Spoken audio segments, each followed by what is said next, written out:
My experience with Stony Brook really started when I was a baby. I was in the NICU.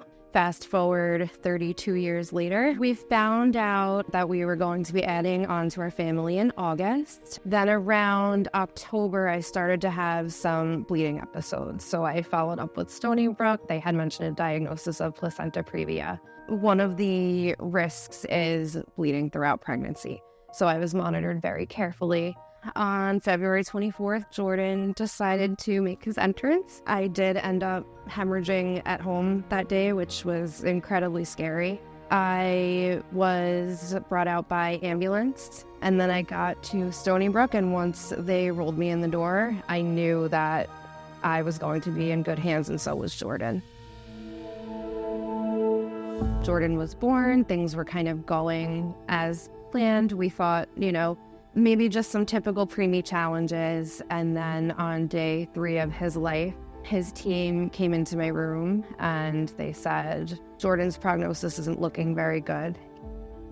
The day I first met Superman Jordan and his amazing parents, Jennifer and Ryan, I was on a 24-hour call on a Saturday. And it was a very stressful time because Jordan had just been diagnosed with a rare genetic disorder called propionic acidemia. He also had a grade 4 brain bleed. We found that out at the same time that we found out that he had the propionic acidemia. The prognosis at the time wasn't looking very good. So, propionic acidemia is a very rare condition. It affects about 1 in every 250,000 babies. If his protein intake is not carefully monitored, it can become very toxic. And a lot of ammonia can build up in the body, and it could lead to unconsciousness. It could go up to his brain and cause all kinds of different issues if not managed properly. It's a condition that you just read about and study in textbooks. You don't usually see it in person. It truly was a team effort, getting all our resources together, getting all our blood tests together with the help of our geneticists in-house as well. The advantage of being at a regional perinatal center, which we have at Stony Brook University Hospital, is that mothers with high-risk pregnancies can get all their care under one roof.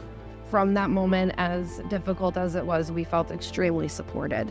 We did a family meeting with every professional there that you could think of was there. And I was like, oh, okay, so it's going to be us, a doctor, a couple nurses, maybe. No, everyone that you could think of was there.